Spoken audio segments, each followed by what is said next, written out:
Gracias de nuevo por decirnos que sí, por aceptar este encuentro. Y realmente en el día de hoy el tema no va a ser el aborto, sino que Claro. el tema es la Semana Santa, lo que celebramos los cristianos, los católicos en Semana Santa, que usted nos dé un paseo, por decirlo así, por lo que fue esa pasión, esa muerte, esa crucifixión y esa resucitación de Jesús de Nazaret, que nos hable un poco de eso, desde la perspectiva de la fe, desde la perspectiva cristiana católica. Eso es lo que queremos, iniciar una Semana Santa concentrados en esta gracia que se vivió hace 2000 años. Que usted lo hable un poco, si quiere nos habla de historia, todo lo que usted nos pueda ilustrar para aprender sobre este tema. Muy bien. Bueno, pues lo primero es que gracias por la invitación. Estamos compartiendo un poquito. La Semana Santa se celebró, vamos a ver, vamos a comenzar entendiéndolo. La Semana Santa comenzó primero con simplemente la celebración de la Pascua junto con lo que sería la vigilia anterior. Vamos a suponer que ¿de dónde sale la Pascua? Vamos a ubicarla primero en la historia. La Pascua judía. La Pascua judía siempre se sabe cuándo es el mes, el día 14 del mes de Nisan. El día 14 del mes de Nisan es el día de la primera luna llena de primavera. Por lo tanto, nosotros sabemos cuándo va a ser la Pascua judía de aquí en el 3050, porque está todo medido, se sabe con exactitud ya cuándo va a ser la primera luna llena de cada año. Y la primera luna llena de cada año es la fiesta de Pascua judía. ¿Qué celebra? Hay que explicar eso primero. ¿Qué celebra la Pascua judía? Celebra la liberación política de Israel, de Egipto. Celebra la salida de Egipto. Celebra el fin de la esclavitud. Y entonces eso le dio una gran identidad al mundo judío. El mundo judío se mantuvo con la Pascua junto con otras dos fiestas. Fíjense, las fiestas son esenciales. Cuando la gente pregunta, ¿qué es lo que le da a la iglesia esa capacidad de tener 2000 años? ¿Cómo es que la iglesia ha aguantado tanto 2000 años? Y la gente pregunta, ¿eso es el dinero, la riqueza? Digo, no, cuando ha tenido riqueza, cuando menos, cuando es peor. El poder, menos todavía. No el poder necesariamente. ¿Y qué es lo que ha hecho que la iglesia se mantenga durante 2000 años? Va a parecer tonto lo que voy a decir. Lo que ha mantenido a la iglesia por 2000 años es la fiesta, celebrar. Porque la celebración le da identidad a una nación. De hecho, el pueblo judío también tiene 4000 años celebrando la Pascua. Todavía lo celebran, aunque con menos intensidad, pero la celebran. ¿Por qué? Porque cuando se celebra la fiesta, se acrecienta, se solidifica la identidad. Por ejemplo, nosotros vemos en la República Dominicana, vemos como las fiestas nuestras, patrias, que son tan importantes para poder inculcar a nuestros jóvenes la dominicanidad, la han convertido en un fin de semana largo. La llevan a lunes siempre. Porque parece que es más importante de que fin de semana largo que nuestra propia identidad. Entonces, el día de la Constitución, lunes. El día de Duarte, lunes. Y así vemos nosotros que la identidad de un pueblo no se puede mantener y sostener si no celebra de verdad. Que no celebramos al patricio, que no celebramos a... Entonces, lo que le da fuerza a la iglesia ha sido el celebrar. Como yo hablé antes, las fiestas son las que dan identidad a un pueblo. Y la Iglesia Católica, desde que Jesucristo resucitó, nunca ha dejado ningún domingo de celebrar el domingo. Entonces imaginen lo que es 2000 años celebrando el domingo, todos los domingos, todos los domingos, y de una manera interrumpida 2000 años. Ustedes saben la identidad que provoca eso. Y a pesar del dinero, que es un obstáculo realmente a la iglesia, como lo es el poder muchas veces, lo que le da fuerza a la iglesia es la celebración, capacidad de rememorizar, guardar la memoria histórica. Eso es lo primero que le da fuerza, ¿no? Y eso le dio fuerza al mundo judío por años. Ahora, el mundo cristiano comenzó con la Pascua. Y la Pascua judía, la Pascua cristiana, ¿cuándo se celebra? Fácil. Usted piensa en la Pascua judía, que la Pascua judía varía de día de la semana. Puede ser, una Pascua judía puede ser lunes, martes, miércoles, jueves. Pues bien, la Pascua cristiana es el domingo siguiente de la Pascua judía. Ya. La Pascua judía fue, cuando Jesucristo murió, la Pascua judía era viernes y se celebraba siempre en la vigilia anterior. O sea, en la vigilia se celebraba la cena de Pascua. La Pascua era el viernes y en esa Pascua se celebraba el paso de la esclavitud a la libertad. Y Jesucristo, en esa muerte en la cruz, marca el paso de esta vida a la otra. Otro tipo de éxodo, otro tipo de Pascua llevada a un plano muy diferente, muy superior. Entonces, por esto, independientemente de qué día de la semana cae, como Jesucristo resucitó domingo, el primer día de la semana, nos quedamos siempre con el domingo porque vemos cómo la iglesia celebró todos los días del Señor. El primer día de la semana se reunía siempre. Y eso es lo que le dio identidad a la iglesia. La iglesia le da identidad a la celebración. Ahora, la podemos dañar. La iglesia puede hacer disparate, se equivocó, pero gracias a su identidad es capaz de reformarse y volver otra vez a la posición original. Siempre y cuando se mantiene una gran identidad. El secreto de la iglesia ha sido celebrar, no el dinero. Se le dice, la iglesia es un poder fáctico, la iglesia es un poder. Que sea iglesia un poder es un disparate, eso es un daño que se le hace a la iglesia. No, que la iglesia tiene riqueza. No tiene tanta riqueza, pero aquí por lo menos, pero cuando tiene riqueza, es un problema también. Lo que le da fuerza a la iglesia es la identidad y el compromiso con su propia misión, que lo da el celebrar. Entonces nosotros celebramos, los cristianos, celebramos que Jesucristo resucitó.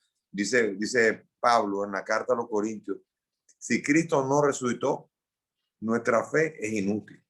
Imagínense que Cristo no haya resucitado. Hay una película, no sé si ustedes la han visto, la película The Body, con Antonio Banderas, que se supone que es una película en la que encontraron el cuerpo de Jesús, y Jesucristo no había resucitado. Claro, se le armó una crisis a cantidad de estudiosos de la Biblia, se le armó un lío, porque es que el problema es que el fundamento de la fe cristiana es que Jesucristo ha resucitado. Eso es lo primero. Ese es el ABC, el A del ABC. Y dice San Pablo, si Cristo no resucitó, somos lo más desgraciados de todos, lo más infelices de todos, porque además estamos esperando en el allá que nunca llega. Entonces, por eso la Pascua es el fundamento de todo. De hecho, nosotros celebramos los domingos en función de ese domingo de Pascua. Todos los demás domingos celebran la Pascua para mantenerla 52 veces en el año. Imagínense qué identidad tan grande que una Pascua no solamente se celebra este domingo, sino que se celebra todos los domingos. Y aunque de repente el consciente colectivo diga, ponte que el 99% de la gente va por rutina. Puede haber lo que se llama una primavera y volver otra vez a renovarse. Pero se mantiene la fiesta, que es lo importante. Si se mantiene la fiesta, siempre hay esperanza. Ahora, nosotros no vamos a perder la esperanza si seguimos todavía con la fiesta de Juan Pablo Duarte, celebrándola para llevarla un fin de semana largo. La fiesta de la Constitución, la fiesta de nuestra patria. No deben ser movidas, deben ser vividas, celebradas intensamente. Si no, nuestros jóvenes dejarán de ser dominicanos. Entonces, eso es lo importante. Ahora, entonces, celebrando esto, vemos nosotros que sobre la Pascua está montada la Semana Mayor. Cuando celebraban la Pascua, se celebró primero la noche anterior y ese día.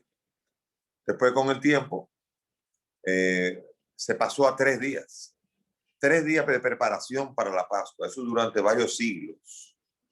Y finalmente, después, se celebró una semana entera.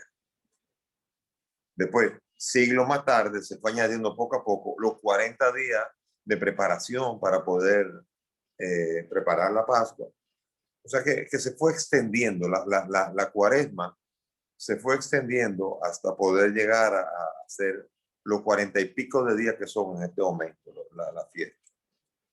Entonces, es muy difícil llegar a la Pascua si no se ha preparado bien.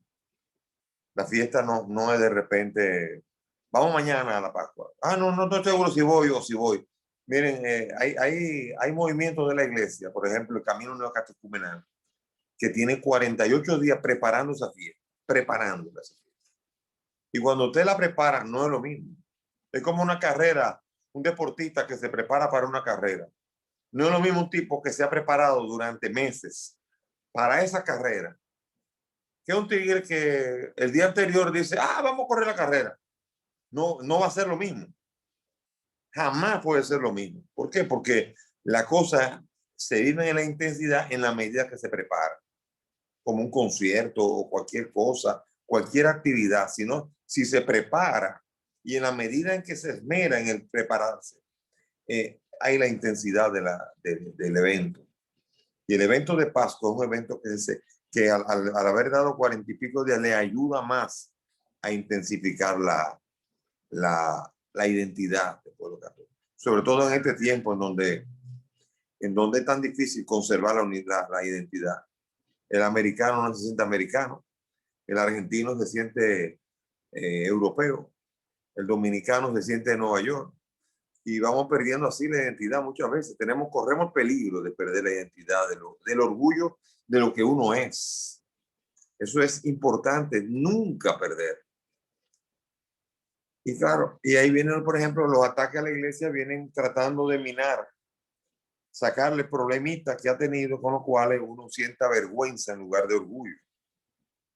Como también para atacar la dominicanidad, lo que hay que hacer es tratar de poner situaciones que pretendan dar vergüenza al dominicano. Y así se mina a un pueblo. A un pueblo se le mina cuando se le mina su sentido de pertenencia y su identidad.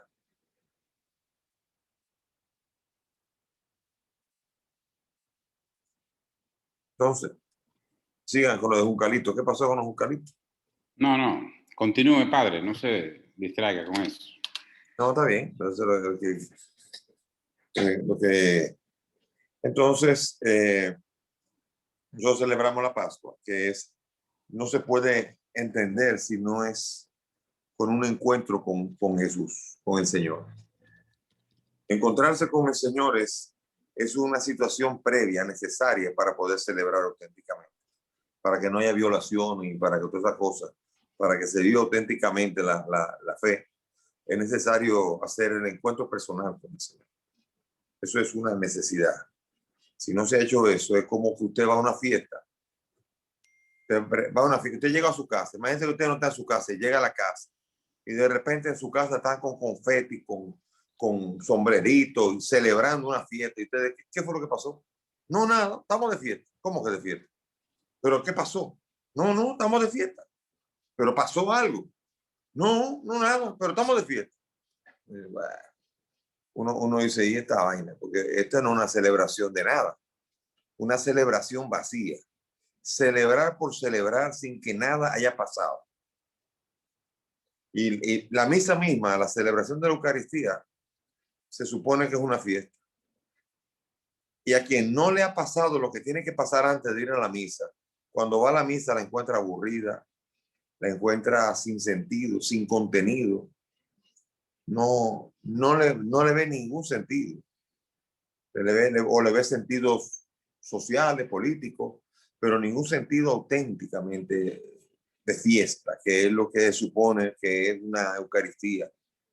A la Eucaristía, en teoría, deberían ir los que se han encontrado con el Señor Jesús, los que han experimentado al Señor, y entonces van a celebrar allá, van a dar gracias y a celebrar por el encuentro que han tenido. O sea que la participación en una misa supone un evento previo para que la misa pueda tener sentido. Yo tuve una experiencia muy particular. Una experiencia muy particular. No sé si la conté la otra vez. No, yo la conté la otra vez. ¿No? O estuvimos hablando de No, aborto nada más. fue de Menos mal. aborto. Sí. Menos mal que no. Entonces, yo tuve una situación de gravedad de muerte. Gravedad de muerte. Bueno, doctor, Sí. yo tuve una enfermedad que fue detectada posteriormente, incurable. Mm. Tuve un episodio grave cuando un día salí de la piscina y yo era campeón nacional de natación. Salí de la piscina y ahí me desplomé. Me llevaron a la enfermería. De la enfermería me mandaron al hospital. Al hospital fui para allá y cuando comienzan a hacerme las pruebas ven que tengo una hemorragia en acto. Una hemorragia masiva. Y comienzo a perder sangre. En 6 días, doctor, dígame si no es así, yo creo que el cuerpo humano tiene 10 pintas de sangre, son 5 litros más o menos. 5 litros, sí. 10 pintas de sangre. Entonces, a mí, a los 6 días, me llegaron a poner 27 pintas de sangre. Es decir, que la sangre me la metían y salía. Me cambiaron casi 3 veces Pero la sangre del cuerpo ¿dónde humano. fue el sangrado? ¿Gastrointestinal? Eso, cuando, espérese que ahí viene, lo voy a contar. Ahí va. El asunto fue que cuando ven eso, decidieron hacer una operación de emergencia, a ver qué está pasando. Porque no hay manera, lo hematócrito en 14. La vaina era, me estoy yendo, se está yendo, muchachos, vamos a operarlo a ver qué es lo que está pasando. Y cuando abrieron el estómago, ahí estaba el médico era de la Renovación Carismática, el cirujano.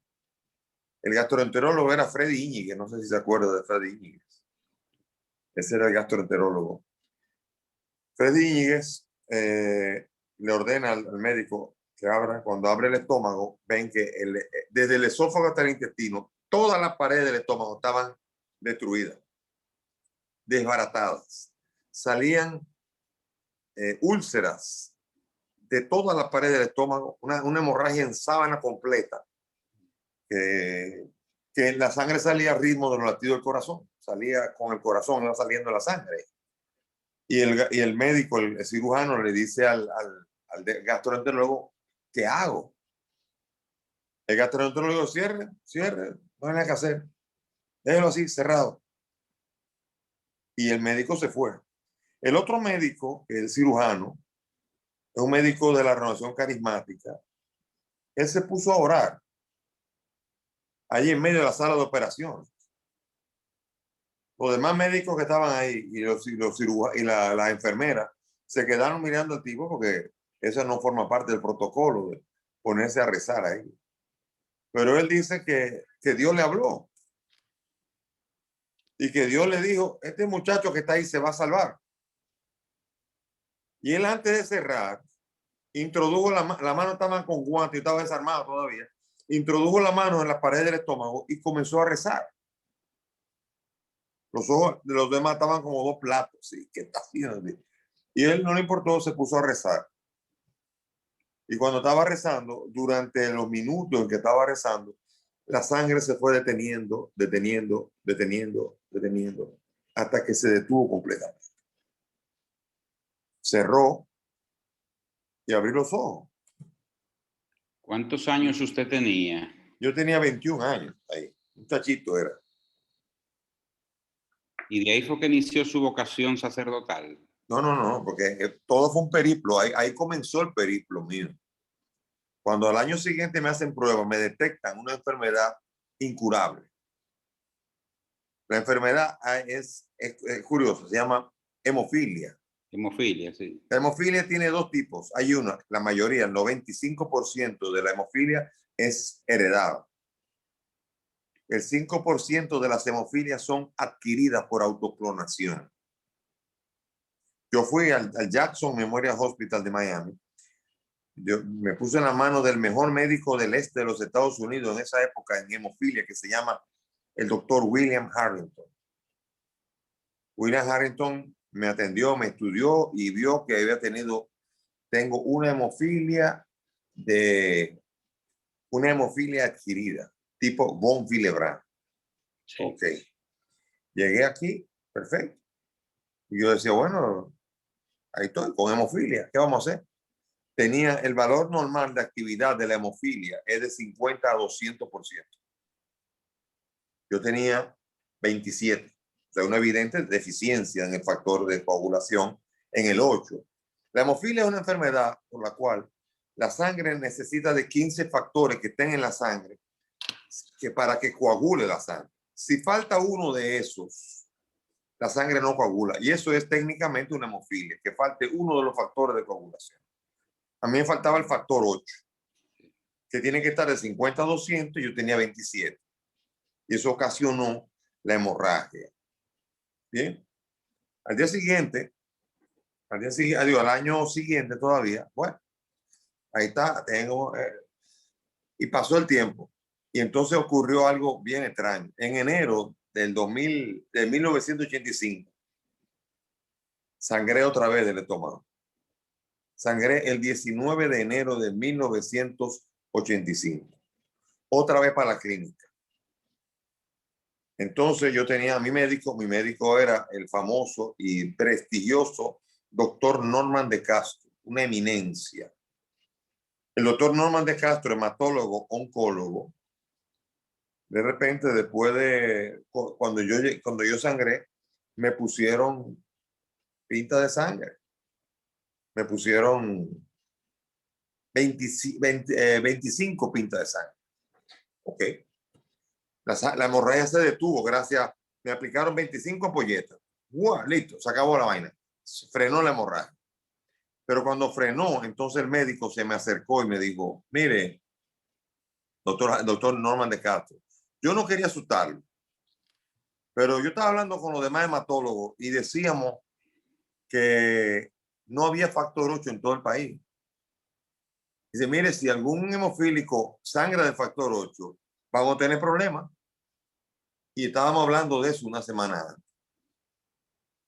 Pero 2 días antes de que tú sangraras, sacamos de la aduana un embarque que llegó por error.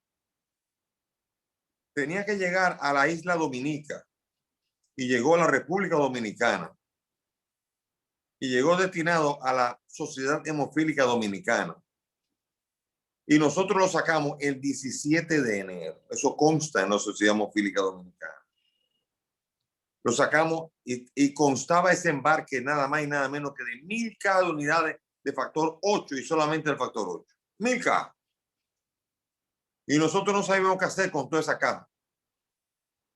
Y a los 2 días de eso, un joven necesitaba 25 ampolletas. Y ese eres tú.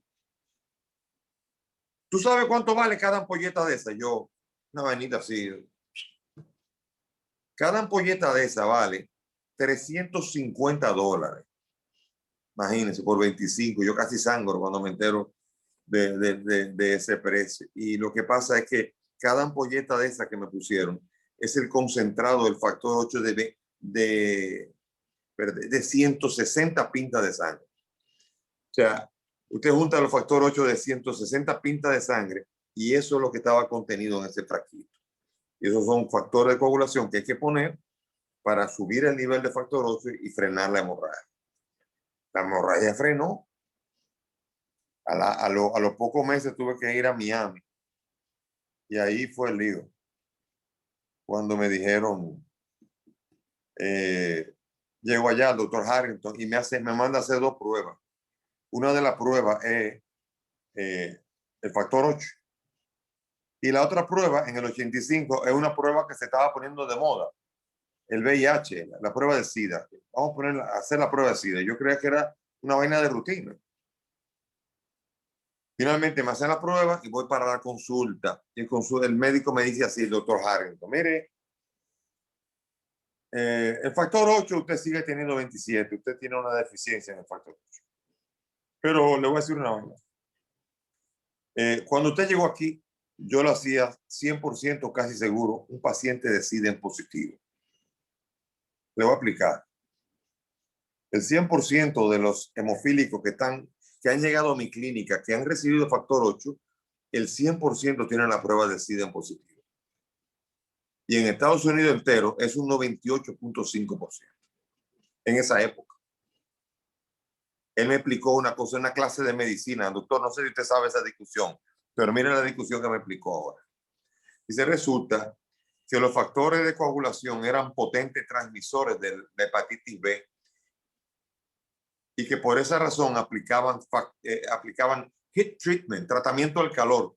Por 10 minutos metían a 200 grados la temperatura del medicamento para matar el virus de la hepatitis.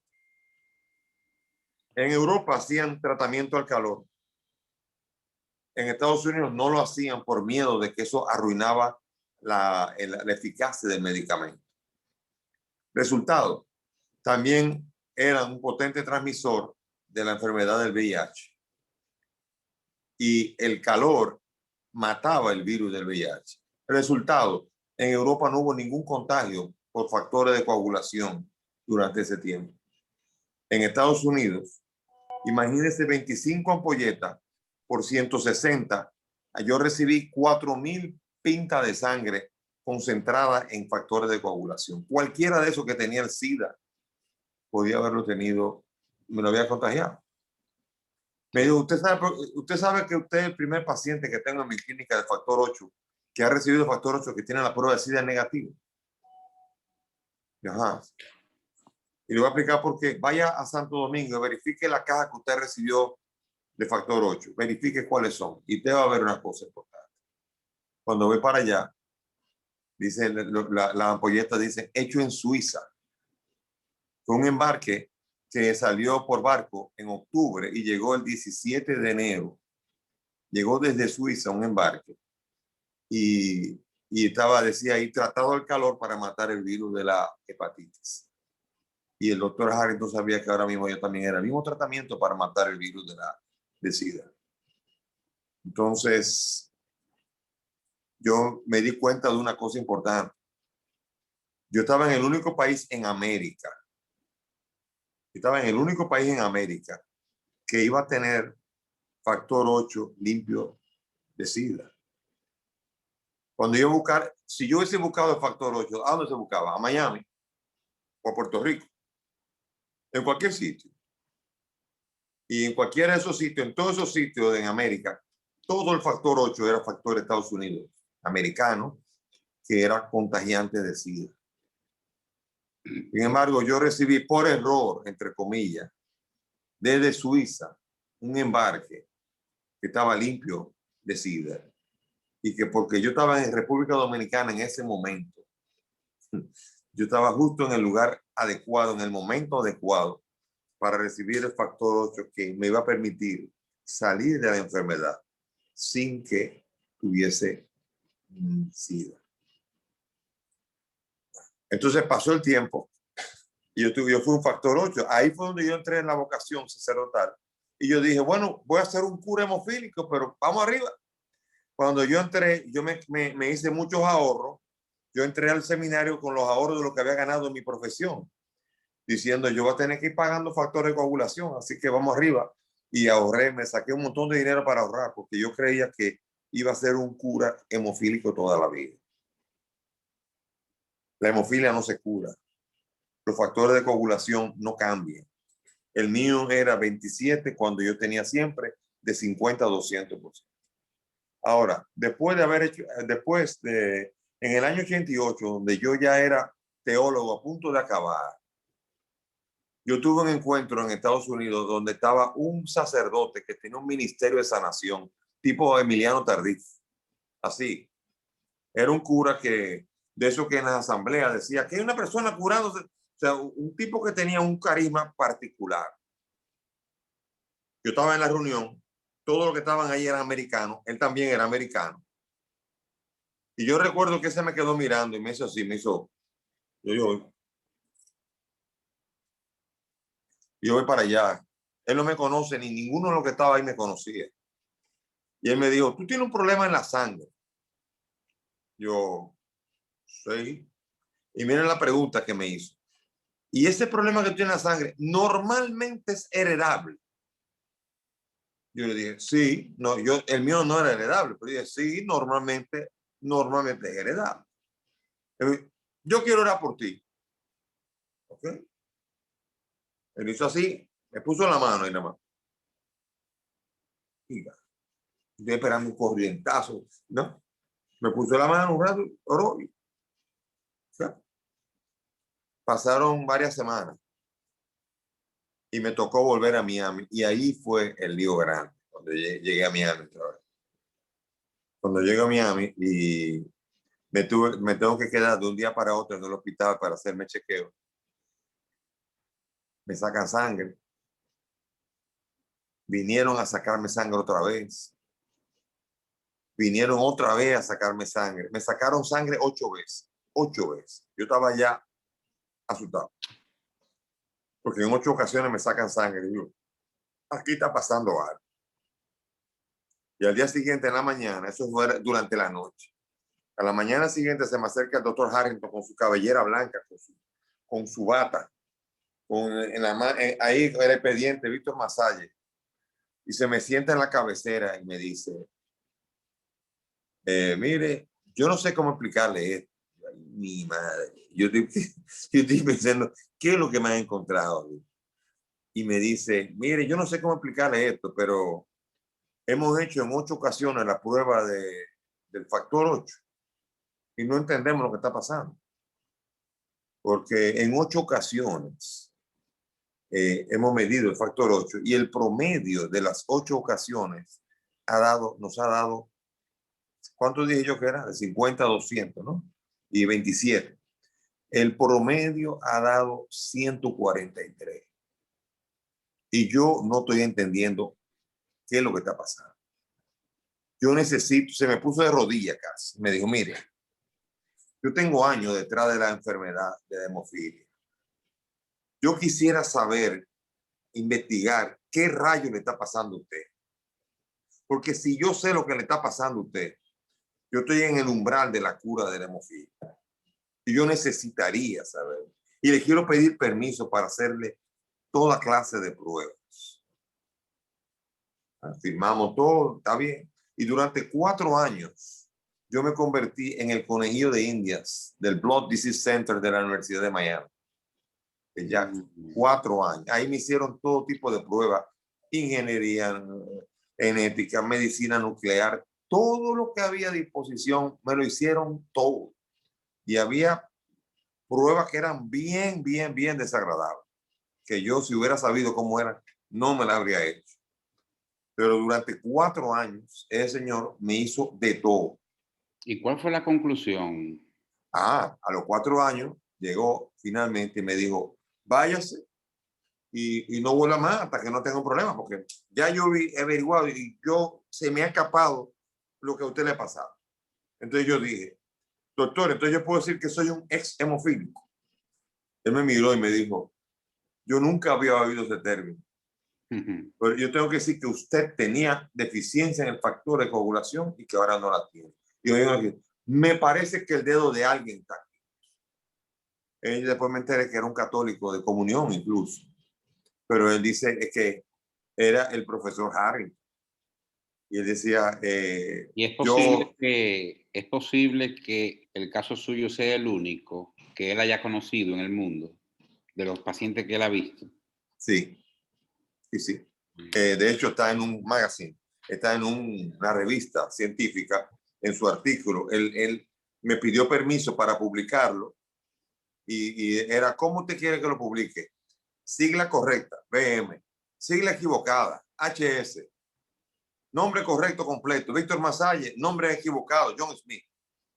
Y yo dije BM. Y yo vi en la revista donde aparece, en un caso aislado, VM rectificó el factor de coagulación, donde normalmente tiene 27 y lo llevó a 143. En Estados Unidos, cuando yo me he topado con hematólogos, todavía ahora me dicen, tú eres el caso ese de la rectificación. O sea, porque fue un caso en donde el doctor Harrington, ¿quién es el doctor Harrington? Yo una vez yo estuve en Argentina dando un congreso, yo estuve hablando de este caso que yo tuve a 400 médicos. Y hablando con 400 médicos, yo primero para comenzar, yo dije, yo quiero que se pongan de pie los hematólogos. Se pusieron de pie como 10. Y cuando estaban de pie, quédense de pie. Yo quiero que esos 10 que están de pie Levante la mano el que sepa quién es el profesor William Harrington. Los 10. Ok. Es el profesor, es el doctor del caso que le voy a contar ahora.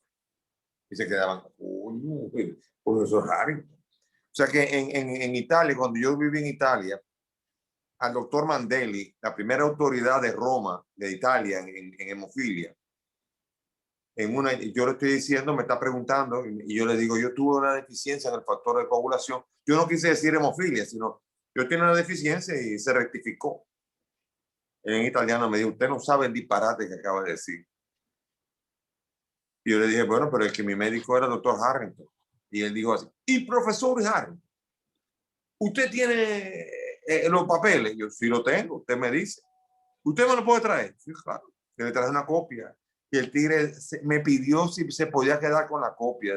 Sí, sí, claro que sí. Y yo estuve haciendo, en Estados Unidos, estuve haciendo cambio de seguro médico internacional. Y cuando allí me preguntaron, condiciones previas, yo dije, bueno, yo no quería decir hemofilia. Yo tenía una deficiencia en factor de coagulación y ya está rectificado. Me mira así la señora y dice, vamos al laboratorio. Y cuando hicieron el laboratorio, me hicieron la prueba del factor 8 y el factor 8 estaba en 144. Me dijo, usted no, eso fue un error. Usted nunca tuvo hemofilia, eso fue un error. Y me dieron, yo tengo el seguro médico sin condiciones previas porque él dice que es imposible que yo haya tenido una condición previa de hemofilia. O sea que usted está aquí frente al único ex hemofílico del globo terráqueo. Para mí es muy difícil no creer. Pero voy a explicar una cosa. Yo soy racionalista. Aquí hay algún psiquiatra o psicólogo. Yo soy un INTJ en la categoría de Briggs-Meyer. Yo soy un INTJ, racional, introvertido racional. Pero para mí es muy difícil no tener fe cuando, óigame, hay gente que me dice, ve acá, pero lo que tú tenías es mental. Eso fue mental. Yo le dije, perfecto, entonces el Señor me curó la mente, porque si la mente es la que estaba enferma, a mí lo que me interesa es no sangrar. ¿Qué me importa a mí si fue la mente? Óigame, lo que estaba mal está bien y se acabó. O sea, yo no estoy queriendo probar nada. Yo lo que quería era no volver a sangrar, no tener más episodios y no lo he tenido más nunca. Sí. Entonces, de ahí yo digo, hay que tener mucha fe. Hay que tener mucha fe para que un tigre ahí que se llama cura viene y me dice a mí qué es lo que yo tengo. Usted tiene un problema en la sangre y un problema que normalmente es heredado. Y hay que tener mucha fe para que ese señor me ponga la mano aquí pretendiendo curarme y, oh casualidad, se cura. O sea, yo no tengo ningún derecho a no tener fe porque en mi caso, yo sé muy bien lo que hicieron, yo sé todo lo que ha pasado, yo sé todo lo que se fue. Sí. Y entonces para mí es imposible, ni siquiera racionalmente, poder decir que yo no puedo creer. En el caso mío, yo soy un creyente que tiene una experiencia de gravedad de muerte. Y yo he visto a Dios curarme.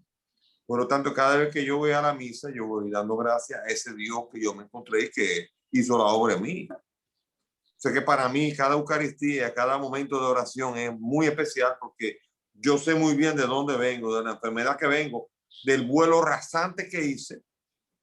Y yo le voy a decir que me tenía casi ya, mi papá murió hoy mismo, es el cumpleaños de la muerte de mi papá, que cumplió 45 años de muerto.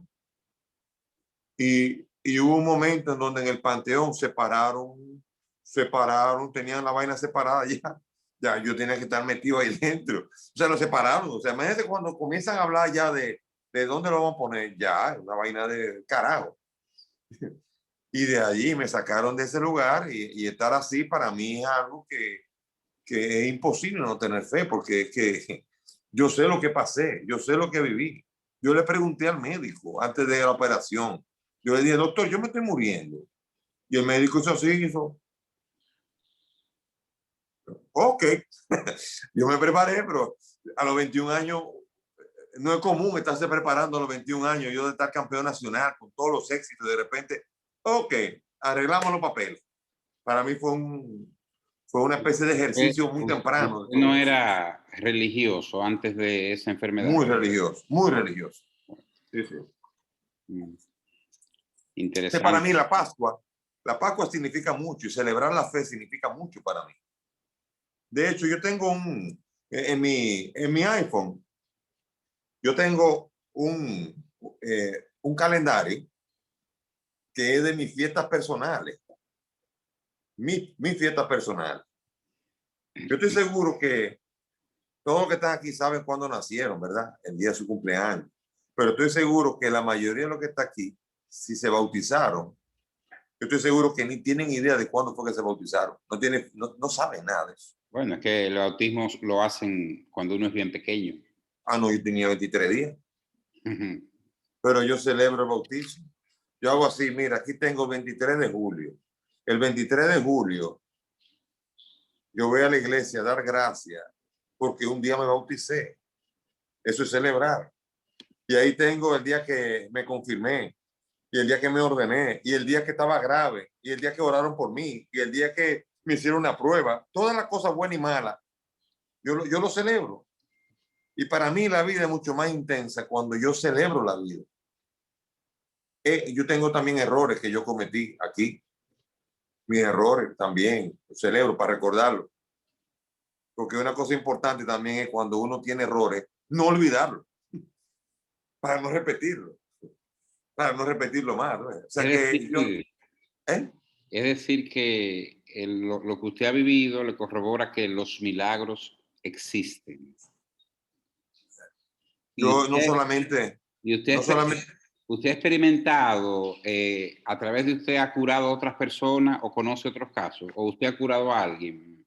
Yo trabajé mucho después de eso con el padre Emiliano Tardif. Y yo ejercí, por muchos años he ejercido el ministerio de sanación. Yo vi un milagro. Por ejemplo, un milagro que ocurrió el padre Emiliano cuando oró una vez por una asamblea en México. Se curó una señora que estaba sorda y estaba oyendo. Pero con ella llegó detrás el médico que estaba por ahí también. Y dijo, no, espérese, que ustedes no saben ustedes no saben.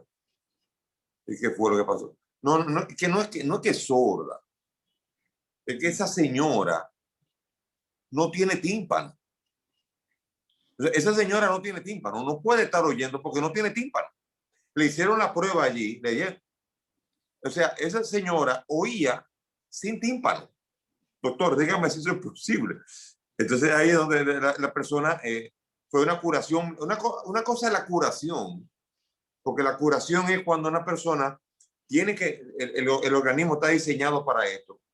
Está enfermo y la curación es volver otra vez a restablecer la salud como debe ser. Pero la curación milagrosa es cuando usted, óigame, usted no tiene brazo y le crece el brazo, eso es otra cosa. O usted no tiene tímpano y escucha, entonces una vaina del carajo. Yo también vi en Italia, en Monza, con el padre Tardif. Nunca me olvidaré en Monza, en el estadio de Monza, en la ciudad de Monza donde hacen el Gran Premio de Monza en Fórmula 1. Y yo una vez fui a verlo, tremendo. Pero estábamos en el estadio de fútbol, hay 25,000 personas había ahí. Y el padre Emiliano agarró el micrófono y anunció que había una persona que estaba que estaba ciega y que estaba recibiendo la vista. Óigame, en 25,000 personas ahí que estaban en silencio, se oyó a lo lejos una señora que gritó en italiano, Vedo, que vea, ver, que está viendo, venga para acá, la mandaron para allá, y aplaudieron a todo el mundo. Y la señora emocionada llega para allá. Y cuando llega para allá y anuncia, la señora tenía 72 años. La señora nació ciega. Era una ciega de nacimiento. Y estaba viendo perfectamente. Y entonces lo chulo fue la expresión de la cara fue inolvidable para el que estaba cerca viendo. Que esa señora dijo, cuando yo vine con mi esposo, y mi esposo, cuando se dio cuenta porque ella estaba tan emocionada que se olvidó de todo. Y cuando está ahí, se da cuenta que está al lado de su esposo y que todavía no lo ha visto nunca. Y cuando ¿dónde está mi esposo? Y cuando ve el esposo, le pone la cara ahí porque eran dos viejitos. Y dice, más que velo, sé, más que velo. Y lo está viendo, o sea, lo vio por primera vez. O sea, nació ciega. Y esa persona vio ahí. O sea, he visto muchas de estas cosas raras. Pero también he visto mucha gente que se ha orado por ellos y no se curaron, se murieron. El padre Emiliano decía, si yo llego al cielo, lo primero que le voy a preguntar al Señor es por qué lloraba y algunos se curaban y otros no. Yo no entiendo. Porque yo solamente oro, pero yo no sé. Y sí, ciertamente se vieron muchas cosas muy bellas cuando el padre Emiliano en vida ejercía el ministerio. Yo estuve con él desde el año 83 hasta el año 99 que murió. Y fueron cosas preciosas las que yo vi a través de ese hermosísimo ministerio. ¿Sí? Cuando alguien se cura, siente un gran agradecimiento. Miren, yo tanto así, que para mí la vida era algo por descontado. A los 21 años, un muchacho se cree que todo le toca, ¿no? Y yo, hasta que finalmente cuando yo salí de esa operación, que oraron por mí, y que yo abrí los ojos, después de que yo los cerré pensando que se acabó todo. Yo cerré los ojos sabiendo que ahí se acababa todo. Y volví a abrir los ojos, y cuando yo abrí los ojos veía en la ventana que salió el sol, decía, coño, gracias Señor por el sol. El sol había salido siempre, pero era la primera vez que lo estaba valorando. Gracias. Un pajarito que se puso en la rama. Gracias Señor por el pajarito. De repente la vida, que era algo por descontado, de repente yo lo estaba valorando. Por aquello de que nadie valora lo que tiene hasta que lo pierde. Entonces yo me vi chiquito, me vi muy pequeño. Yo me vi que yo tenía el pasaje comprado y me dejó el avión a mí. Padre, Yo tenía que verme. hay alguien que quiere hacer una pregunta. Ana Minaya. Adelante, Ana. Gracias, Brunito. Buenas noches, padre. Gracias por compartir su testimonio. No lo sabía.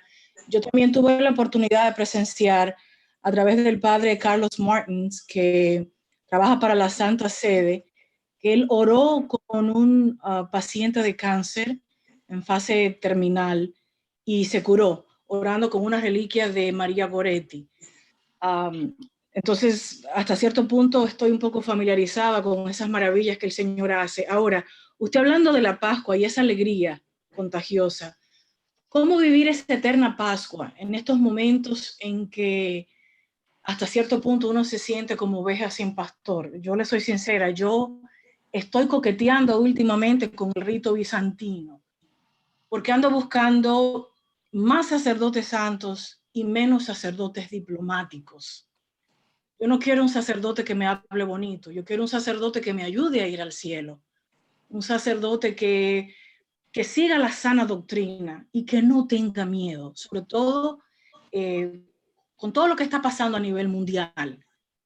Yo sé que a lo mejor no puedo exigir mucho porque a menos que una persona se la pase ayunando, llorando por un sacerdote, no tiene derecho a criticar, porque es muy fácil señalar desde este lado. Solamente Dios y ustedes saben todo lo que ustedes pasan, calumnias, faltas de respeto y muchísimas cosas, porque hay sacerdotes, y eso a mí no me cabe la menor duda. Yo he tenido la dicha de tener sacerdotes santos a mi alrededor y de poderlos llamar mis amigos a nivel personal también, pero a veces la parte humana gana. ¿Cómo se vive esa Pascua? ¿Cómo se vive esa alegría cuando uno siente que uno está viviendo los misterios dolorosos? Y muchas gracias de antemano. Gracias, Brunito. Pero no te alejes de los sacerdotes que tú son amigos tuyos, no te alejes de ellos. O sea, no, nunca, nunca. Pero es lo que le digo, me da cosa porque yo crecí, yo tuve esa experiencia de Dios en la renovación carismática. Y ahora me he sentido un poquito como desesperada, un poquito desanimada, y he estado yendo a los ritos bizantinos, porque son más ortodoxos, porque no son diplomáticos, porque te dicen las cosas como son. O sea, nosotros somos ciudadanos del cielo viviendo aquí, por así decir. Entonces, a mí me saca de mis casillas cuando yo voy a la Santa Misa y veo un sacerdote que está más preocupado por no espantar el avispero, a decir las cosas como son. El aborto es un asesinato. punto. La familia, el matrimonio es hombre-mujer, punto. La eutanasia también es un asesinato. O sea, hay cosas que yo pienso que desde la sana doctrina no son negociables. No es para hablar bonito, es para decir la verdad. Me acuerdo mucho a San Crisóstomo que tiene palabras muy fuertes para los obispos que se quedan callados, para los sacerdotes que se quedan callados y no hablan y no denuncian, que usted sabe que es parte de eso. Uno como profeta tiene que anunciar y denunciar. No sé si sabe, si me conoce y sabe lo que he tenido que pasar con esto de la defensa de la vida. He tenido que Sí, pasar y gracias mucho. por llevar al Aje, gracias por llevar al Aje. Sí, a la gente esta vez no fui yo, esta vez yo lo invitó con Udevi. Yo lo invité la primera vez y lo estaba muy amigo de él. Yo soy muy amigo de esto. Nos interesa un Zoom con él para que me haga el contacto. Ah, no, sí, eso con todo gusto. Créame lo que podemos hacerlo. Hablamos y usted va a participar juntos todos. Ah, sí, ese tigre es un monstruo. El señor tiene una preparación impresionante porque él no pudo demostrar lo que sabe en ese momento porque con el doctor Guerrero Heredia fue más bien como una especie como de bailoteo, que no hubo manera. Y con la luz, Agustín Laje no estudió sobre caballitos de mar ni nada de eso, o sea que no hubo posibilidad. Pero cuando estuvo con Aneudi Santos, ¿ustedes tienen la entrevista con Aneudi Santos? No. Esa es muy buena, porque Aneudi se preparó. A mí me sorprendió, yo no sabía, no conocía bien a Aneudi. Y la verdad que es una entrevista, yo se la voy a mandar al doctor Rosario, a Bruno.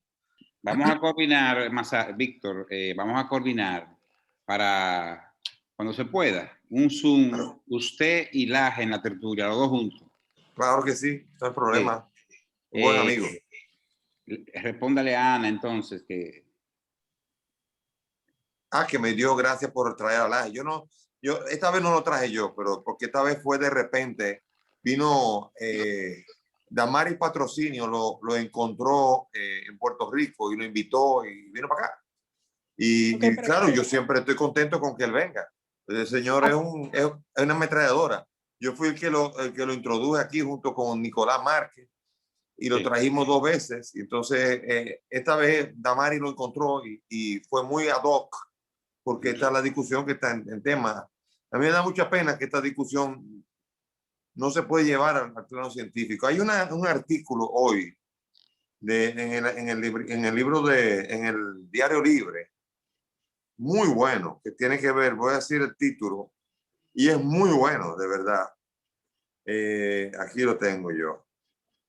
Dice, la ciencia, gran ausente en el debate del aborto. Muy bueno este está en el Diario Libre, aquí está.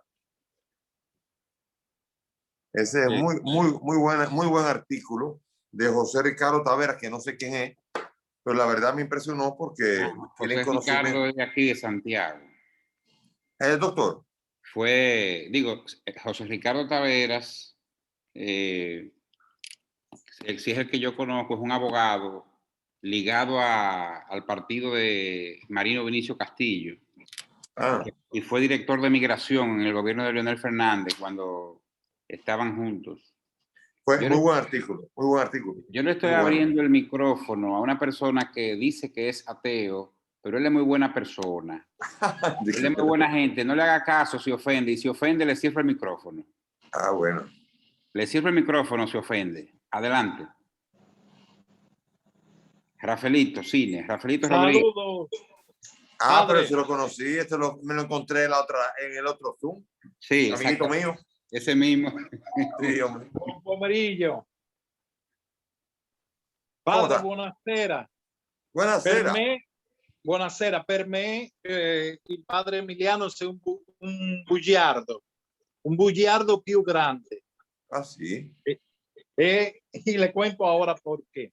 Mire, lo primero, yo fui nadador y a lo mejor usted y yo estuvimos en una piscina juntos.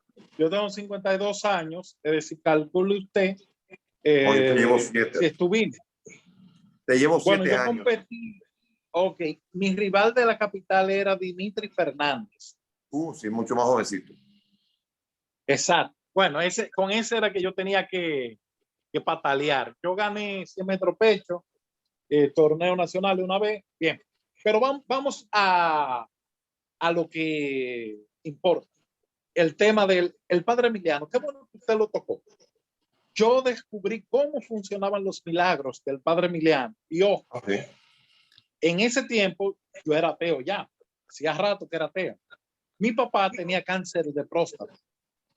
Bueno, pues mi mamá me pide en el año 98, a principios 98, 97 a final, no recuerdo bien, que lo lleve a la iglesia de la Altagracia aquí en Santiago, que Emiliano venía a una jornada de sanación. Bueno, estamos ahí, mamá, papá, yo. Dice Emiliano, aquí hay un hermano que el lunes se va a operar de la próstata, de cáncer de próstata. Lo que él no sabe es que ya el Espíritu Santo obró en él. Todo el mundo se quedó viéndolo a mi papá porque todos en la comunidad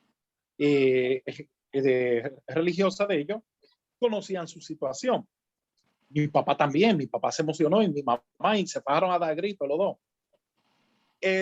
Bueno, no hay que operar a mi papá, ya lo operó el Espíritu Santo. Yo lo convenzo a los dos. Sí, eso dijo Emiliano. Pero no lo operaron. No, porque el Espíritu Santo lo operó. ¿Usted quiere mejor cirujano que ese? No. Pero bueno, hay un error ahí. ¿Qué pasa? Ajá. ¿Qué pasa? Que el lunes yo lo obligo a mi papá y a mi mamá que vamos donde el urólogo a cancelar la operación, a dar la cara. El urólogo nos dijo 6 meses. Yo le pregunto, doctor, ¿cómo así 6 meses? En 6 meses lo velamos. Llámeme que a mí me gusta el café. Se equivocó. Mi papá duró 8 meses más, pero murió. Usted sabe cómo Emiliano, y le voy a recomendar una película, se llama Leap of Faith, del año 92, con Steve Martin, y Liam Neeson también está ahí, pero empezando su carrera en Hollywood. ¿Usted sabe cómo funcionaban los milagros de Emiliano? Un sacerdote le dijo al presidente de la asamblea de por donde yo vivo, Carlos Polanco, de los hermanos de tu comunidad, ¿quién es que más necesita un milagro? Y le contó la historia de mi papá. Esa historia se tiró más para adelante y llegó a los oídos de él. Los milagros no existen. Yo me alegro porque usted es una persona muy inteligente que me cae bien dentro. Mire, en la iglesia me han caído bien dos. Usted y Rogelio, dos polos opuestos, sí, pero me gusta la gente inteligente. Entonces, la oración no funciona, padre. Usted se curó. Sí, usted tenía una mentalidad positiva ante el problema, porque cuando le dijeron lo que había, usted no se bajó a dar gritos. Lo que hizo fue, esto es lo que hay, vamos para adelante. Y eso lo ayudó, y en eso yo le doy razón. Pero usted sabe que lo que lo ayudó fue el factor 8. Usted tuvo mucha suerte de ese error que llegó, pero Emiliano tenía el don de la sanación. Sabemos que no, científicamente no está demostrado. Y yo me pregunto, ¿y por qué Dios sana a uno y no sana al otro? ¿Y por qué usaba de emisario o de intermediario a uno y no a otro? Y ahí esto es de humano, esto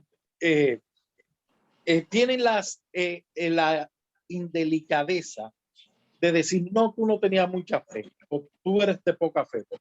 Y yo creo que es un poquito más... que siga. No sé si me comprende. Lo que yo le decía también, y lo que le decía ahorita del problemita de la iglesia, que la iglesia en Juncalito sacaron al padre Gil. Y yo le voy a decir una cosa, vamos a dejar que él te responda de Emiliano. Eso es otra cosa. Sí, no, ya yo voy a terminar para vamos a dejar que él te responda lo de Emiliano para no... Bruno, pero déjame terminar. Yo cierro y lo escucho. Sí, dale, termina entonces. Ok, padre, usted dijo que era un problemita. Mire, donde quiera se cuecen habas. Donde quiera que se manejan muchachos y se cuela un salteador. ¿Por qué la iglesia no hace lo siguiente? Cuando aparece un caso así, le dice a la justicia, véalo aquí donde está. le vamos a poner un abogado porque todo el mundo merece una defensa y no sacarlo como sacaron a Wazalowski, como sacaron al padre Gil Wozniak, o como se llamara, y lo encubrieron, así como también encubrieron lo que cometieron ese atropello en Higüey con los niños sordomudos. Por Bien, último, muchas el gracias. asunto de la mujer sin tímpano me recuerda al carro que prendió sin motor. Padre, buenas noches, gracias por estar aquí y ojalá se repita siempre, 1000 veces más, su visita. Y por Gracias. favor, llévese al Aje, que los ateos no hemos podido con él. Llévese ese demonio. Lejos.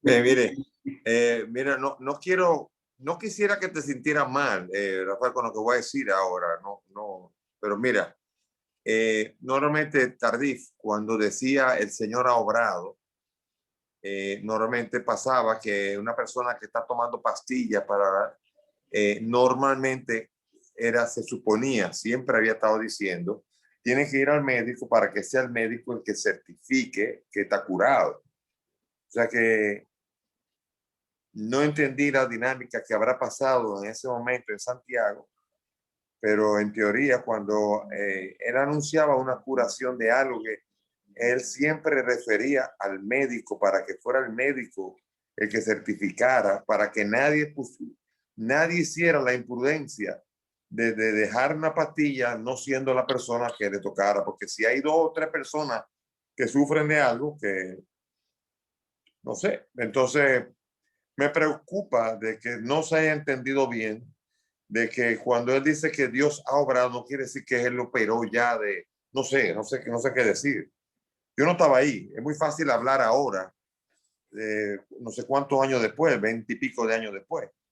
Pero lo que sí te aseguro es que cuando él hablaba de algo que tenía que hacerse tratamiento, él nunca mandaba a que se olvidaran del médico, al revés. Él siempre tenía el cuidado de referir al médico. No entendí qué habrá pasado ahí. Ya es muy difícil ponerse a eso y me imagino la decepción que puede provocar eso. Normalmente él mandaba al médico. Nunca permitía que alguien dejara un tratamiento sin que el médico fuera el que certificara que la persona ya necesitaba un tratamiento o una operación. O sea que debió haber sido algún tipo de malentendido, me da la impresión a mí. Después, no estoy seguro de que baste solamente buena disposición mental para que una hemofilia se vaya. Yo no estoy seguro. Yo he estudiado mucho la hemofilia. La hemofilia es una condición de la médula ósea, de la médula espinal muy complicada. Y no sé si con la mente yo me puedo curar o por una buena disposición de la mente simplemente me curo. Sí, bueno, uno puede decir eso, tratando de mitificar un poco el milagro. Y me imagino que con la decepción de tu padre puede estar pensando en eso, como de que todo esto es a base de una buena disposición mental. Yo te puedo asegurar que yo vi cientos y cientos de curaciones extraordinarias, de motores de carros que funcionaron sin motor, no tantos.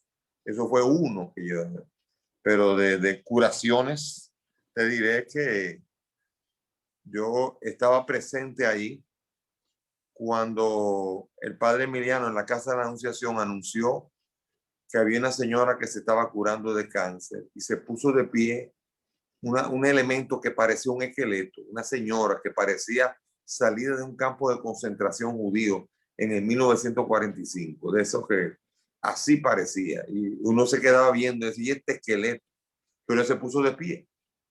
Esa señora, eso fue en el año 87, por ahí. Esa señora se puso bien. Esa señora, yo no sé si alguien la conoció, era una señora italiana que se llamaba Piera Constantino. Piera Constantino, Piera Constantino, que fue un esqueleto, Caunex, fue un esqueleto. Sí, yo sé, tú eres, yo sé quién tú eres. Y te admiro mucho por tu talento. Esa señora se puso también Esa señora fue la que me dio clase de italiano en el año 94. A mí, gracias. A mí me dio clase de italiano en el 94 para ir a Roma a estudiar. Yo fui a Roma, yo volví y creo que murió. Me parece que debió haber muerto quizá para el 2010, por ahí. Murió de 96 años. O sea, yo vi un esqueleto que me dio clases de italiano y verla morir a los 96 años de cáncer. Podemos llamar buena disposición mental. Mira, hay personas que tienen carisma para esto y el padre Emiliano es un carisma innegable que tenía, independientemente de que póngale hasta un error o póngale cualquier cosa. Yo he cometido muchos errores en la vida. Mire, voy a contar una historia que pasó. Te vas a reír con lo que pasó. Éramos un grupo de oración de jóvenes y había uno que había estado en droga y que se curó, se sacó la droga, salió de la droga. Pero el tigre era un tigre que tenía una palabra de conocimiento impresionante, pero así como a veces pegaba, que decía que tú tenías una cosa y así mismo era, además te decía casi el número de la cédula. Y a veces una pifia enorme. O sea, el tipo tenía, era exacto, era una pifia. Y fuimos a orar por un señor. Y el grupo fuimos a orar por un señor y él estaba llorando también. Y él de repente en una dijo, estábamos rezando por ese señor. Y recuerdo un señor ya mayor, nosotros éramos unos jovencitos. Y este muchacho de repente le dijo, ¿qué significa para usted la palabra Mario? ¿Qué significa la palabra Mario? Y el tipo dice, pues yo estoy oyendo también Mario. Y nos pusimos todos así. Y nosotros estamos frente al botánico. Y el botánico era esa época que tenía los micrófonos bien y estaba en comunicación. Y el micrófono estaba diciendo, la señora ahí estaba llamando por el micrófono, Mario, se le procura en la oficina central, Mario. Y cuando de repente nos damos cuenta que ese muchacho dijo, yo Mario, lo que está oyendo es el micrófono, y se lo pegó a ese señor. Y yo decía, ¿qué estará pensando este señor? Y estos locos que me han traído aquí. Y pifia como esa ocurren también. Puede ocurrir un error. En el padre Emiliano no existía tantos, pero puede existir hasta el factor error. Pero el factor error no tampoco elimina el carisma extraordinario que tenía ese hombre. Bien. Así que, Sí. y sobre los juncalitos y los abusos, mire, yo no estaba ahí. Yo la información que tengo es que Wesolowski tenía inmunidad y se escapó igualito que el otro, ¿cómo se llama? El de Juncalito, que se escapó y que cuando iba a volver, alguno de ellos, amigos de él aquí, dijo, no vuelva para allá. Y tuvimos que ir allá a buscar la denuncia y lo metieron preso allá porque no volvió para acá. Wesolowski, no sé si tú sabes, Rafael, que yo solté un tuit que me costó estar en Banía ahora mismo, ese tuit. Ese tuit me ha costado la vida a mí. Y en ese tuit yo denuncié que yo vi a Wesolowski, que estaba indignado de verlo caminar por la calle de Roma, porque yo entendía que tenía que estar preso. Y eso no cayó bien, pero yo lo dije. Igual que ahora mismo, recientemente, hace un año y pico, yo sometí a la justicia a un colombiano, sacerdote, que fue acusado de haber abusado con una niña de 3 años. Estuvo 1 año en la cárcel y ese muchacho era inocente. Finalmente salió. Y yo lo habría mantenido preso si hubiese sido culpable. El pobre pasó un año muy desgraciado, pero era una acusación muy seria la que estaban haciendo. Y en este momento, por lo menos un servidor es intransigente con ese temita. Y ciertamente yo no puedo hablar por los demás. Yo conozco también intransigente, pero con ese temita no es posible transigir. Y aquí hay uno que si tú me ves un día hacerlo, te doy permiso para que venga, me dé una bofetada y me diga lo que tú quieras decir. El día en que yo permita que frente a mí, con mi conocimiento, algo así ocurra. Yo por los otros no puedo hablar, como ningún médico puede hablar por los otros médicos, ningún político por los otros políticos. Yo no puedo hablar por los otros sacerdotes. Yo puedo hablar por lo que yo conozco, pero sobre todo puedo hablar por mí, que me conozco muy bien. Y por estar hablando claro, me ha traído muchas dificultades, pero aquí estoy. No Sí. me arrepiento de ninguna de esas. El colega neurólogo Francisco Castillo. Adelante, Francisco. Estamos terminando. Buenas noches para todos. Saludos para usted, padre. Yo realmente soy católico y dentro de la Iglesia Católica ahora mismo me siento representado por usted como la máxima autoridad. Así que yo lo veo. Mi comentario es el siguiente. Me voy a dar un testimonio. Una noche yo asistí a una misa de sanación que impartió el padre Darío Bencosme. Yo tenía un problema, un dedo engatillado. Bruno me entiende perfectamente bien. Y el padre Darío Bencos me dice, aquí hay personas que están siendo curadas del problema que tienen. Bueno, yo dije por dentro mío, oye, esto es lo que está diciendo. Bueno, padre, cuando salí de ahí, al día de hoy, hace una década ya, el dedo se aflojó, puedo sentir cualquier dolor en cualquier parte del cuerpo y más nunca en ese dedo. Lo doy como testimonio. En otra oportunidad tenía una orquitis que caminaba como un vaquero y estoy contra mi sanación. Y dice el padre Darío Bencosme, aquí hay personas que están siendo curadas, padre, y de ahí salí yo caminando derecho y más nunca he sentido molestia. Otra cosa que quiero decir es, la Iglesia Católica está constituida por miles de personas trabajando en el mundo entero. Subamos el servicio que da la Iglesia Católica a todos los niveles, tanto a nivel personal como universitario, escolar, y son miles. Entonces, ahora vamos a caer en una frase que yo dije el día pasado. Alma perdida no requiere tentación. Entonces, ¿quiénes son las personas más tentadas desde el punto de vista espiritual? Es de esperarse que sean los sacerdotes y las monjas y los pastores, porque son las almas que realmente le interesa al maligno. Entonces, el hecho de que un sacerdote en un momento incurra en una falla de la naturaleza que sea, se puede ver de diferentes ángulos. Se dio ante una tentación, pero esa no es la Iglesia Católica. Esa no es la Iglesia Católica. A la Iglesia Católica hay que juzgarla en función del servicio que le presta a la humanidad, muchas veces exponiendo su vida y arriesgando su vida a nivel global, a nivel mundial, que no hay otra iglesia que lo esté haciendo. Muchas gracias, padre. Muchas gracias, Francisco. Rafaelito, dilo ahora lo que tú me dijiste. Masalles. Lo felicito por eso que dijo. ¿Verdad que sí? Lo felicito y ojalá que por lo menos la mitad de los sacerdotes pensaran como usted, sobre todo lo de la cúpula. Siga así. ¿Alguno piensa? Okay, perdón, padre. Es posible que, Víctor, escúchame esto que voy a decir, pero usted suena como cardenal. No creo. No soy de la actual línea de la cúpula actual. Okay, está bien. Ana, dilo. Okay, gracias, padre. Acuérdese que le pedí los tips de cómo vivir esa eterna Pascua. Porque es lo que le digo.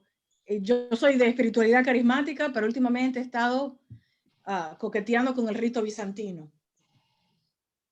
Sí, yo creo que la renovación carismática ahora mismo ha tenido un repunte muy interesante, porque la renovación carismática hasta el año 90 estuvo muy bien, muy intensa, y a partir del año 90, 90 y pico, 92 por ahí, como que se desperdigó en la República Dominicana y se disipó mucho. Y ahora mismo hay un líder que ha estado recuperando mucho los grupos, porque yo me acuerdo el encuentro del 89, ese bellísimo encuentro nacional que hubo de 65,000 personas en el Estadio Olímpico, fue impresionante. Y después de ahí nunca más vimos un encuentro de multitud hasta el año pasado, hasta antes de la pandemia, donde en La Vega finalmente la renovación carismática actual está aglutinando de nuevo a los grupos de oración y se tuvo un encuentro de 30,000, que es algo extraordinario en La Vega, en el interior. lo cual quiere decir que es muy probable que tengamos otra vez un retorno a la grande cantidad de personas que están participando en la renovación carismática de nuevo. Estuvo muy desperdigada, muy separada y se ha trabajado mucho en la unidad. Yo soy el asesor nacional que me acaban de nombrar y estamos acompañando este proceso muy importante. Yo soy el asesor nacional ahora de la renovación carismática, Ana. Así que cualquier cosa a tu orden, eso podemos hablarlo porque esto podemos hacer un camino de hablar, de compartir. Después hablamos nosotros, pero es un camino intenso que hay que hacer de vida de iglesia, de estudio de iglesia. Mira, la iglesia, así como tiene fallas, que tiene una cuanta fallas, la iglesia tiene unos resplandores que son impresionantes. Mira, estudiar, a mí, ¿sabes? Una de las cosas que más me ha ayudado para amar más la iglesia católica. Yo he estudiado en el programa, en la plataforma de EWTN, que es un canal católico en Alabama. Hay un montón de pastores protestantes que se han vuelto hacia la iglesia católica. Muy estudiosos, muy preparados, comandados por Scott Hahn, y así hay un montón, como una especie de 40 pastores que han vuelto a la iglesia católica. A mí me encanta oírlos, porque a veces uno no valora lo que tiene en la casa. A veces yo tengo por ejemplo, ese crucifijo está ahí y yo lo veo siempre ahí y nada, de repente me llega una gente y me dice, ay, mira qué bonito crucifijo. Y uno dice, pero es verdad que tengo un crucifijo, oye, qué bonito. Oye, mira, no me he fijado. Y a veces en la iglesia pasa eso, que los que llegan a la iglesia nuevos, fascinados, te ayudan a entender mucho mejor lo bello que tiene tu iglesia y que tú a veces por costumbre no te has dado cuenta que tiene. A mí me han servido mucho cuando los pastores van a la iglesia y dicen, ¿qué fue lo que le gustó a la iglesia? Y yo digo, concho, pero mira qué bonito, es verdad. Y uno como por rutina está ahí, no se ha dado cuenta de la belleza, de la continuidad. El apóstol Juan tuvo varios discípulos, ellos escribieron, y así uno puede entender lo que pensaban los primeros cristianos. Y es bellísimo. O sea, ese acercamiento a la historia de la iglesia, de los padres de la iglesia, para mí ha sido de las cosas más hermosas. Y tanto la iglesia bizantina como la iglesia católica vienen de la misma rama. Así que los padres de la iglesia, los padres apostólicos, son de las cosas más hermosas que te pueden servir para hacer un camino de fe eclesial. Bien. Mi padre, Bruno Rosario Candelier, le quiere decir algo. Monseñor Víctor Masalles. Caramba. Sí. Bueno, quiero en primer lugar expresarle mi devota admiración por su talento, por su sabiduría, por todo el bien que usted le ha hecho, le ha estado haciendo, le hace a nuestro país. Sí, claro. Y bueno, su testimonio me conmovió, el testimonio de su curación.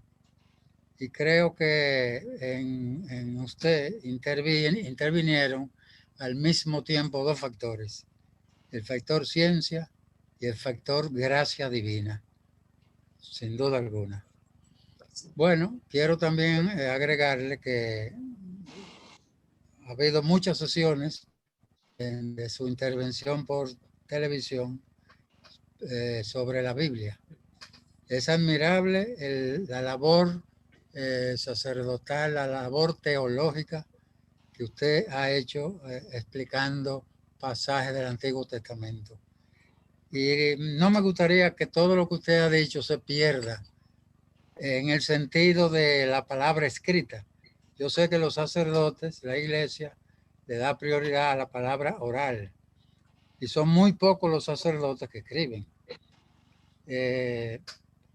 Sé también que todas las grabaciones que usted ha presentado en su explicación bíblica están grabadas. Sí. Esas grabaciones usted podría transcribirlas y publicarlas, quedarían varios tomos, porque así quedaría para el futuro, no solo para el presente. Y le digo que usted ha demostrado que tiene conocimiento bíblico, conocimiento histórico, conocimiento filológico, yo soy filólogo y entonces sé lo que le estoy diciendo. De manera que le reitero mi felicitación, mi gratitud como dominicano por lo que usted ha hecho, por nuestra cultura, por nuestro conocimiento, por contribuir al desarrollo de la conciencia espiritual, que es luminosa su participación y su aporte en nuestro país. Enhorabuena y mi gratitud. Me emociona lo que me está diciendo, así que gracias de veras. Y viniendo de usted, es doblemente. Padre, para terminar, con lo de la resurrección de Cristo, terminemos con su opinión con relación a ese hecho. Al tercer día se le apareció a los apóstoles y luego, ¿cuál fue su destino? Porque Sí, murió y volvió a vivir de nuevo. sí. Explico eso, muy interesante. Fíjense, hay unas profecías en el Antiguo Testamento. Acuérdense que en el credo dice, y al tercer día resucitó según las Escrituras. La pregunta es, ¿cuál es Escritura? Porque en esa época no había Nuevo Testamento todavía escrito. En las Escrituras del Antiguo Testamento hay alusiones a lo que va a ser la resurrección al tercer día. Una de ellas está en el profeta Oseas, capítulo 6, versículo 2, donde dice el profeta Oseas, y al tercer día saldrá y nos devolverá la vida. Una profecía hablando del tercer día. También el tercer día se hace una alusión en los 3 días que estuvo Jonás en el vientre de la ballena, del cual el mismo Jesús en el Evangelio va a hacer una alusión a compararse con los 3 días. ¿Qué? Pero hay otro más interesante que quiero explicar, que es en el Salmo 16, versículo 5, dice así, dice, no permitirás que tu siervo conozca la corrupción. En la medicina antigua, en la medicina de la época de los judíos, se consideraba que la persona estaba muerta al cuarto día. El cuarto día era el día en que la persona ya estaba certificada que está muertecito. Por eso Jesucristo en el capítulo 11 del Evangelio de Juan, cuando dicen que le informan que murió su amigo Lázaro, él espera 4 días. Y después de 4 días, cuando ya está muertecito, que llega ya, y él estaba a 6 kilómetros, a 6 millas de allá. Sin embargo, esperó 4 días. Y al cuarto día, él llega allá. Y le dicen, si tú hubieras llegado antes, no habría muerto mi hermano. Y él dice entonces, quiten la piedra. Y le dice, Marta le dice, Señor, ya tiene 4 días. Y ayer, o sea, ya experimentó la corrupción, porque la corrupción se consideraba que llegaba a la persona en el cuarto día. Por eso la resurrección de Jesucristo en el tercer día no solamente es un anuncio al tercer día, sino una profecía de que no iba a llegar el cuarto día sin que conociera la corrupción. O sea que en este sentido la resurrección al tercer día es muy simbólica también, tiene mucha fuerza con respecto a no permitir que el siervo esté 4 días muerto, sino que al tercer día resucita. Ahora, ¿por qué el tercer día? Uno calcula, ven acá, no murió viernes. Y si murió viernes, de viernes a sábado, 24 horas. De sábado a domingo de la mañana, menos de 24 horas. O sea que en nuestro esquema, Jesucristo de cuando muere a las 3 de la tarde del viernes hasta la madrugada del domingo, si uno calcula bien, no es al tercer día, es a las 36 horas más o menos. Entonces, ¿y por qué 36 horas? ¿Y por qué dice que al tercer día? En el mundo judío no hay número 0. Se consideraba, simplemente se contaba. Viernes primero, sábado segundo, domingo tercero. Así que contaban. O sea, hay que entender el modo en cómo el judío contaba sin contar con el 0. Contaba los días que el viernes murió, no había reloj, no había ese cronometraje de la hora. Murió el viernes. El sábado estuvo sepultado y el domingo apareció. Primero el viernes, segundo. O sea, esa es la razón por la que se dicen 3 días. 3 días en ese sentido. Sin el 0, el viernes pasa a ser el día primero. Y así por eso es que se le dice el tercer día. Ahora, ¿a dónde se fue Jesucristo? Porque la pregunta es, con Lázaro, su amigo, Lázaro murió. Y mucha gente habla del episodio de Lázaro como la resurrección de Lázaro. Pero Lázaro no resucitó. Lázaro volvió a la vida.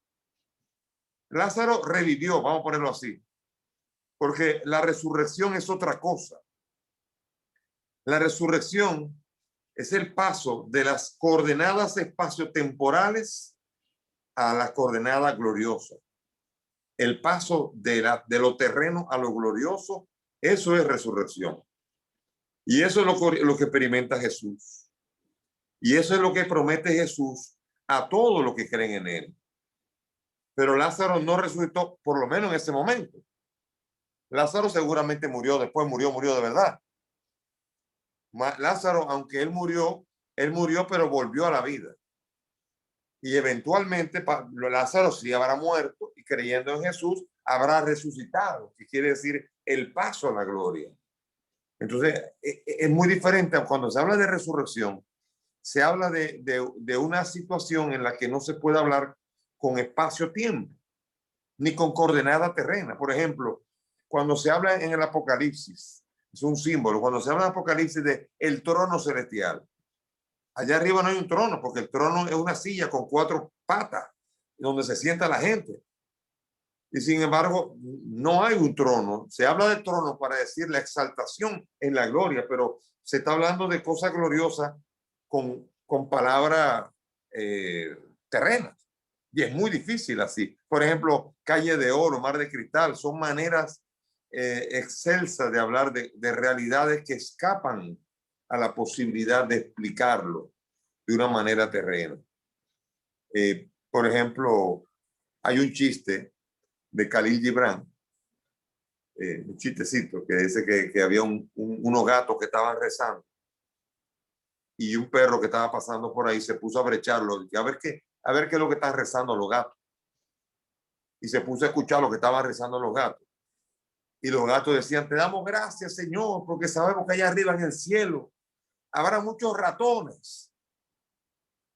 Y el perro se rió y dijo, qué idiota esos gatos. Ellos no saben que el cielo está lleno de huesos. O sea que cada uno se imagina el cielo como le gustaría que fuera. Pero la misma Biblia nos encarga de decirnos a nosotros que usted no se puede imaginar, dice la palabra en San Pablo, que ni el ojo ha visto, ni el oído ha oído, ni la mente del hombre es capaz de imaginar lo que Dios tiene preparado para los que le aman. De hecho, en 1 Corintios 13 dice, ahora hablamos como niños. Hablamos de cosas de adultos como si fuéramos niños, pero después veremos las cosas tal como son. Y está haciendo una alusión a la gloria. Quisiera terminar con una historia muy simpática, una ilustración. Imagínense que nosotros estamos frente a una mujer que está embarazada y podemos meternos en el vientre de esa mujer y podemos hablar con la criatura. Imagínense que estamos hablando con la criatura que está dentro del vientre de la mamá. Y le decimos, oye, tú sabes que cuando tú nazcas, hay una mamá que te está esperando y te tiene preparado el Pampers y te va a dar de alimento de ella misma, te va a dar de comer y te está preparando y te tiene una cuna y tiene Pampers para ti listo. ¿Qué creen que va a decir el niño? El niño va a decir, ¿y qué son Pampers? ¿Qué es una cuna? Ay, no, me da miedo. Yo no sé lo que es eso, me da miedo. Yo preferiría no nacer nunca. Imagínense que son 2 niños que están hablando, 2 mellizos que están hablando en el vientre de la mamá y le dice uno al otro, ¿y tú has oído que cuando nazcamos, que hay una mamá que está esperándonos, que con una cuna, con pamper y que nos va a dar de alimento y de ella misma? ¿Qué tú crees de eso? El otro dice, ay, yo no sé de eso, así que yo preferiría no nacer. Cuando finalmente nace uno de los 2 que se va del útero, el otro lo llora, porque perdió a su compañero de útero, sin darse cuenta que en realidad lo que ha hecho es verdaderamente salir a descubrir que tiene una mamá con un pamper, con cuna y lo está esperando, a lo que le tocará también a él también ir para allá. Nosotros estamos hablando de realidades gloriosas con coordenadas espaciotemporales y siempre nos quedaremos cortos. Y esa es la belleza, porque si uno supiera lo que es el cielo, qué pobre sería el cielo, ¿verdad, Ana? Si uno pudiese con la mente entender lo que es el cielo, muchachos, si lo que yo entiendo, se embromó la cosa. Pero la palabra misma dice que ni el ojo ha visto, ni el oído ha oído, ni la mente del hombre es capaz de imaginar lo que Dios tiene preparado para los que le aman. Es decir, que tenemos un destino que es glorioso, que escapa a nuestra capacidad, y que Jesucristo, el que resucitó y se apareció a los suyos, que dijo que iba a preparar una morada, salió para allá. Para los que no creen, para los que tienen dudas, como Rafael, dicen, no, Jesucristo, eso fue un invento que resucitó. Miren, en sociología es muy difícil pensar de que se puede haber desarrollado una histeria colectiva de repente, que los 12 se inventan la aparición de Jesús, se inventan que vieron a Jesús y que los 12 se atrevan a morir por eso. Eso es una histeria colectiva muy difícil de pensar. Es muy difícil de pensar que puedan 12 personas que dicen que vieron algo que no vieron, sino que fue inventado, o que de manera histérica dicen que lo vieron, y que los 12 hayan sido capaces de dar la vida por eso. Y después de eso, no solamente eso, una pléyade de mártires fueron capaces de dejarse matar por haber visto o por creer en el Señor. Me parece una histeria colectiva muy poco creíble. Me parece que ahí pasó algo. Me parece que Jesucristo se le apareció, se les hizo visible a los testigos, y de ese testimonio es que vivimos nosotros. Vivimos de una tumba vacía, es decir, de no ver nada y de saber que hay otros que vieron y que nosotros no estábamos ahí, como no estaba Tomás el primer día, ¿se acuerdan? Y que le dijo, Tomás, mete la mano aquí, no seas incrédulo, porque me has visto, has creído. Dichosos los que crean sin haber visto. Y eso se lo dirige a nosotros, todos los que estamos ahí en este Zoom. El que crea sin haber visto, dichoso. Porque ver para creer es fácil, pero creer para ver, eso sí que es verdaderamente fe, que es lo que yo deseo de corazón, que todo el que está aquí pueda llegar a tener. Gracias, Padre. Muchas gracias, muy amable. Buenas noches. Seguimos en contacto. Gracias. Bueno, así. Cerramos. Amén.